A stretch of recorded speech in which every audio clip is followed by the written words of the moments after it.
Hello and welcome to 6 Minute English from BBC Learning English. I'm Rob and with me is Finn. Hello, Finn. Finn, are you okay? 49 seconds. I was just holding my breath, Right. Rob. Okay, is this a new hobby of yours?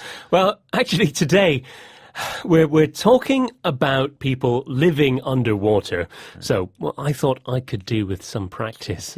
Okay, well, why don't you get your breath back now? Good, yes, good idea. Today we'll be hearing about scientists who broke the world record for the time spent underwater. They spent an incredible 31 days under the waves. And we'll be learning some related vocabulary too. Right, are you ready now, Finn? Yeah, I think so. And are you ready, Rob, for this week's question? Yes, hit me with it. This week's question is, what is the longest time a human being has held their breath underwater? Is it A, 12 minutes, B, 18 minutes, or C, 22 minutes? Goodness. Well, it's a long duration, all of them. I'm going to go for the middle one, B, 18 minutes. 18 minutes, Good guess. I'll tell you if you're right or wrong at the end of the programme. But, Rob, don't hold your breath. Ah, very good. Don't hold your breath. A phrase which means don't expect that a particular good thing will happen. Anyway, what about these scientists? Did they hold their breath for 31 days? No, but they did live underwater in a laboratory. Now, that's a room or building with scientific equipment in it for doing tests. Right. Well, one of the men was Fabien Cousteau, who's an oceanographer, someone who studies the oceans. He's the grandson of Jacques Cousteau, a French man who held the previous record of 30 days underwater. Fabien said he wanted to break his grandfather's record to raise awareness of ocean conservation. Now, that's protecting and looking after the ocean. Well, he's raised our awareness, at least. He has indeed. Now, I'm interested in how they lived underwater. Listen to Fabien talking about the laboratory called Aquarius. Which word does he use to say that the lab is completely underwater? Aquarius is very unique in that it's the only undersea marine laboratory. It gives us a unique platform from which to live and explore this final frontier on our planet. He called it an undersea laboratory. Now, undersea is, as you might guess, a word similar to underwater, and it means under the sea. And he called this undersea world the final frontier. It's an interesting phrase. It comes from the Star Trek television series, which called space the final frontier. The last place that humans have not yet travelled to. The last place to explore. Yes, and apparently this laboratory was 18 metres under the sea in Florida.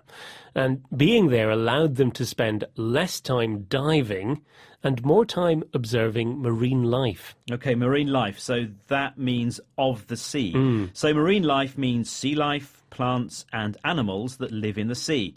They were particularly interested in investigating the effects of pollution on coral. Now, I know they did this to raise awareness of marine conservation, but what I'm really interested in is what life was like for them. What was it like to live underwater for so long? Good question. Well, surprisingly, perhaps, life there wasn't too bad. They had air conditioning, hot water and internet access. Sounds very comfortable, doesn't it? Although I do know that Fabien struggled with one aspect. Now, listen to him to find out what. Unfortunately for me as a French person, the food will also be simulated. Freeze-dried, astronaut type of food, canned foods, things like that. So it's a horror show for me. Poor Fabien. He said the food was pretty awful. Maybe it was English food. Probably. As a Frenchman, he wasn't impressed by the freeze-dried food.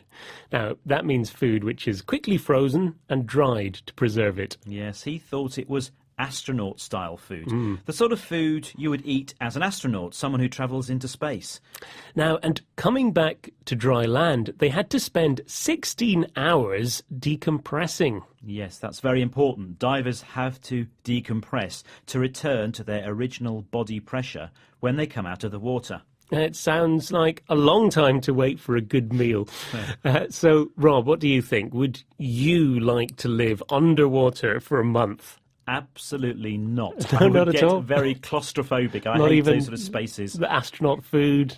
So anyway, let's see if you got this week's question right. I asked you what you thought the world record for holding your breath for underwater was. And I went for 18 minutes. And actually, it was even longer than that. Wow. 22 minutes, 0 seconds. By a chap called Stig Severinsen, who's from Denmark. And Stig was allowed to hyperventilate, so to breathe very fast and deeply, using oxygen before the attempt. So I think don't try this at home, anyone. That brings us to the end of today's 6-Minute English. We hope you've enjoyed today's underwater programme. And please join us again soon. Bye. Bye-bye.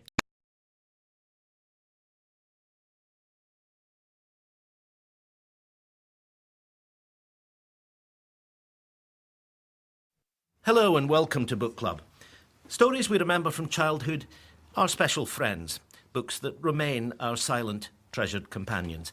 As part of the BBC's Love to Read season, I've been able to choose one of my own favourites for this programme. Robert Louis Stevenson was easy, but would it be Treasure Island or Kidnapped? When I say that we're at the Hawes Inn in the village of South Queensferry on the Firth of Forth, many of you will know the result.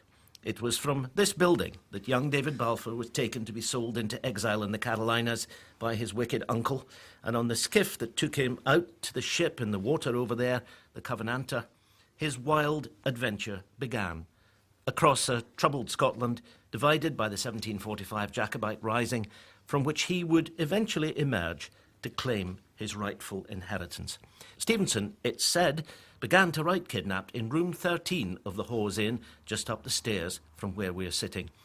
With me and this month's group of readers is Louise Welsh, author and Stevenson admirer, to take us through a story that's been a favourite of many generations of readers.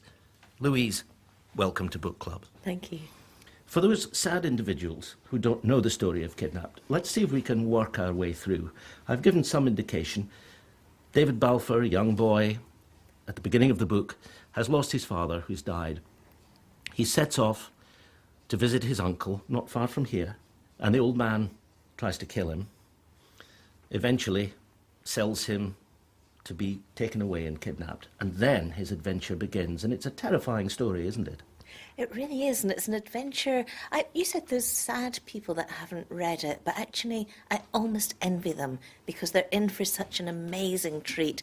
And this is a story that takes us across the length of Scotland. It was a bromance almost of David Balfour and Alan Breck Stewart, and it's a really exciting, visceral, modernist journey. And it takes place at a time when the king's soldiers are trying to suppress the Jacobites who'd been routed at Culloden and were fleeing.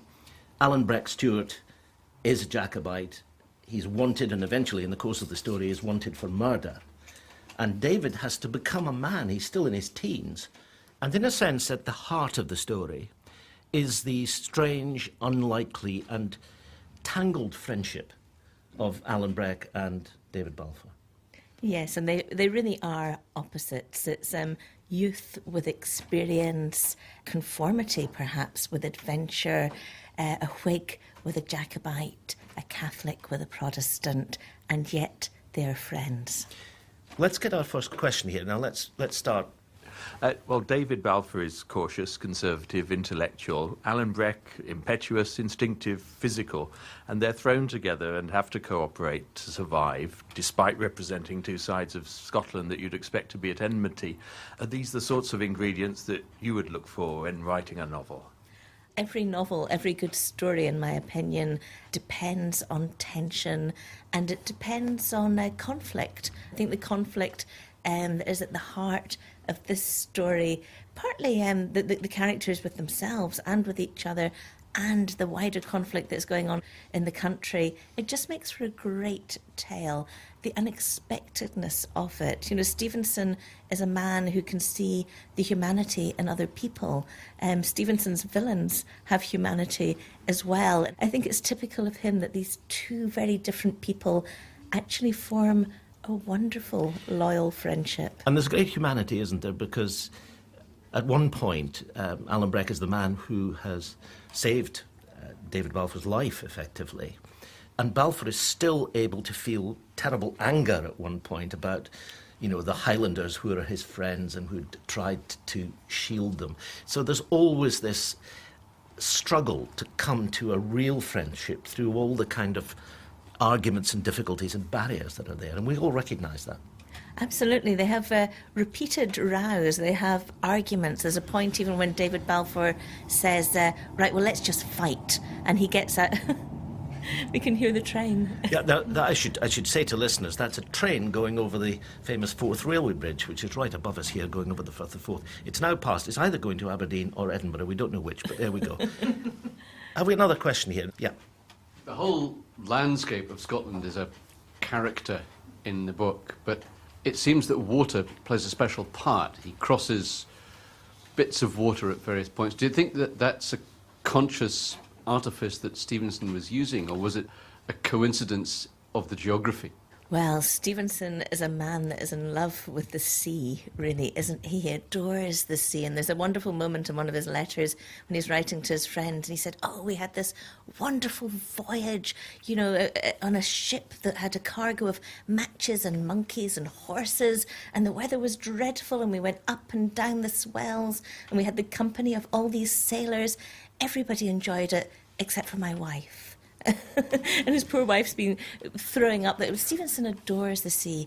I think it is no coincidence because he puts a lot of his own experience into this book. His travels when he was doing an engineering apprentice for his father, who of course is a lighthouse engineer, and many of the places that Stevenson has visited appear in this book. And when he died as a young man in his 40s, he was living in the South Seas, where he'd gone to try to help his health, you know, surrounded by water. I mean, he just loved the oceans. He loved oceans, he loved travel, and he loved people as well. I was in Samoa earlier last year where people still talk about Robert Louis as if he just stepped out of the room. He's a great hero there because of his work again.